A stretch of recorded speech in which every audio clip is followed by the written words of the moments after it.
Good news, and I got bad. Good news is that I am not here to preach because that would just be ridiculous. And I'm not here to try to teach anything because that would be equally ridiculous. I'm just here to try to give you something to think about, maybe from a little different perspective than you're used to. And the other good news is that Jess is keeping a close eye on the time. So, if you notice her playing Candy Crush on her phone, that means it's time for me to shut up. Probably ought to start off with a word of prayer here. Lord, we thank you for getting us all here together today. And we thank you so much for your Son and your love and your grace. Pray, Lord, that you'll be with me and help me to get through this and not foul it up too bad. Lord, I pray that you'll give me something to say that's worth saying and worth hearing. In Jesus' name I pray. Amen. Okay, supposed to be talking about the mission trip that we go on every June, and that's going to be a little difficult because I don't really have any clear memories of this last trip. It was just a little bit bizarre. It was a little more than I could handle. We had a lot of vehicle trouble. I mean, we didn't even make it out of town. We had to stop in Centerville to fix a leaky valve stem just when we got on the road. So, and then we had just tires blowing out and engines blowing up and all kinds of crazy stuff. So that was kind of a bummer. And then we had kind of a failure of leadership. Me and Dave kind of just dropped the ball. We were both in a weird place, kind of, emotionally and mentally for a lot of different reasons. Worrying about whether the vehicles would get us home or not, being one of them. And about Wednesday night, I think it was Wednesday night, I got back to camp and I was like, I'm done. You guys are on your own, You could say, as stupid as it sounds, that me and Dave lost our saltiness. Most people, I think, consider me and Dave fairly salty. But we are in a worldly manner, but not in a biblical manner, not in the way we ought to be. It says here in Matthew, you're the salt of the earth, but if the salt loses its saltiness, how can it be made salty again? It is no longer good for anything except to be thrown out and trampled by men.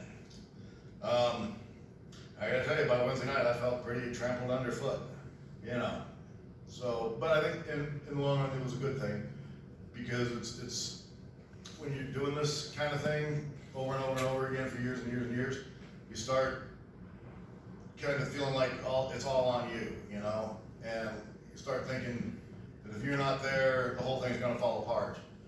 And the great thing was that me and Dave were both, neither of us mentally there or emotionally there, and nothing fell apart. It's like nothing changed. On the blog, I wrote that, guys like Spencer Davis and Kyle Hooker stepped up, but they didn't. They didn't step up at all. They just kept doing what they've been doing, And it showed me it's like I really am completely expendable, which is a great feeling, Not that I plan on quitting, but it takes the pressure off, which is nice. The best part of the trip, the whole trip for me, was I think it was Wednesday night. I was out driving around and my truck blew a fuel line out in the middle of nowhere. And I was down in a valley, so couldn't hardly get any cell reception. And we always say it's like you don't want to be stuck out on the res by yourself or anything like that. And here I am, stuck out after dark on the res by myself, And I'm walking around, and everybody else had gone to this ceremony thing, which was like a prayer meeting, a native prayer meeting. And of course, they all had their cell phones off. And the only people I could get hold of were guys back at the camp who didn't have a vehicle. And then I was able to finally get hold of the cops who put me in touch with the tow truck. I was like, at a certain point, I just said, the heck with it. After I got the tow truck coming, I just climbed up in the back of my truck, lit a cigarette, popped a Diet Coke, and just sat there and looked at the stars. And it was wonderful, Then the tow truck got there, and then they had to pay the tow truck guy, and then they kind of took the bloom off the evening. But everybody pitched in together, everybody was doing, and everybody always pitches in together, right? Nobody ever slacks off on this trip, Everybody does the absolute most they can, which is always awesome. Because of my truck blowing up that last time, I ended up having to stay an extra week because they couldn't get I had to have a new clutch put in it. And so I was stuck out there for an extra week, which was okay with me. You know, I spent a lot of time alone anyway. But that Friday night at the powwow, before everybody left, we went up there and there was a fella selling puppies. And so I got me an emotional support puppy. Gave me something to do for that week that I was by myself. And now I'm still stuck with her. Went up to the powwow the next night, and I accidentally had the honor of carrying the U.S. Air Force flag in the grand entrance. The way they do it, they get a grand marshal, right, who's got all the traditional regalia, and then they have their veterans march immediately behind him, and then behind them is the American flag, and then like the flags of all the services.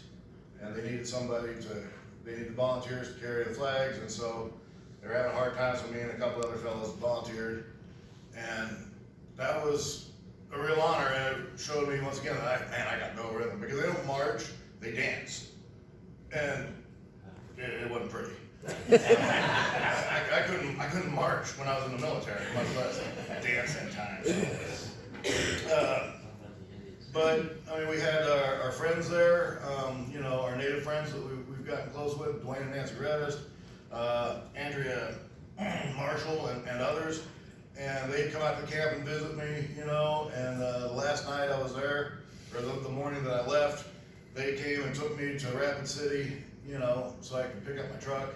And we got lost and drove around all over the place, finally found a place. And I would have been really high and dry if it hadn't been for them. There was another group that came out that second week that I was there. Andy Clark was leading that one. I don't know if any of you guys know him. He's been out there with us before. And those dudes showed up, and they were like glorious and unprepared. Most of them had never been there, so you know they had their plans and all that, but they were able to use our trailer and our cooker and refrigerators and all that kind of stuff, which helped them out a lot, made their lives a little simpler. And they kind of adopted me, which made my life a little simpler, you know, and gave me some good company, and then a bunch of teenagers. So